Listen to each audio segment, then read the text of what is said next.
বিশ্ব নবী দিবস উপলক্ষে শোভাযাত্রা বেলাকোবায়।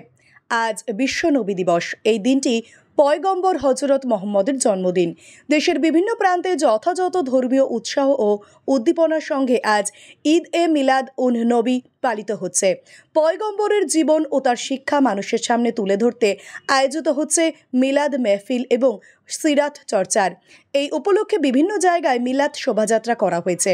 অন্যান্য জায়গার পাশাপাশি এদিন জলপাইগুড়ি জেলার বেলাকোবায় শোভাযাত্রা করা হয়।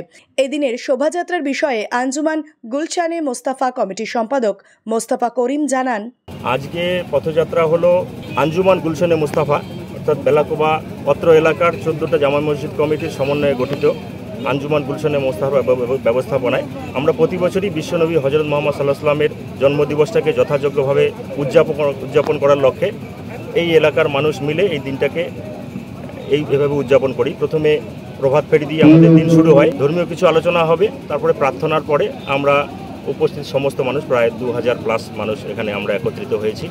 সকলকে দুপুরের আহারাদির ব্যবস্থা করা হয়েছে এবং এই প্রোগ্রাম শেষে আমরা সমষ্টিগতভাবে আশপাশের যত মসজিদ কমিটি আছে তাদের প্রতিনিধি এবং আঞ্জুমানের সমস্ত সদস্যরা মিলে পাশে বেলাকোবা হসপিটাল আছে, সেই হসপিটালে রুগীদের যত কিঞ্চিত ফল ইত্যাদির ব্যবস্থা করেছি, তাদেরকে সেটা পৌঁছে দেব বলে ইরাদা রেখেছি। র্যালি প্রতিবারের মতো চৌরঙ্গি পাম্প থেকে টার্ন নিয়েছিল, শুরু হয়েছিল বেলাকোবা টাউন মসজিদ থেকে, চৌরঙ্গি পাম্প থেকে টার্ন নিয়ে তালমা হয়ে দশদরকা হয়ে কারবালার মাঠে শেষ হচ্ছে।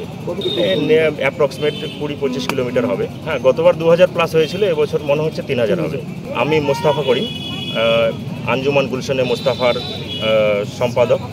ইনি বেলাকোবা টাউন মসজিদের সভাপতি আছেন লুৎফর রহমান সাহেব, সাথে আমাদের বেলাকোবা টাউন মসজিদেরই আরও সদস্য আছেন, বাকি সব আমাদের আশপাশের মসজিদেরই এক্সিকিউটিভ বডি মেম্বার। আমরা সকলেই মিলে এই প্রোগ্রামটা অ্যারেঞ্জ করি।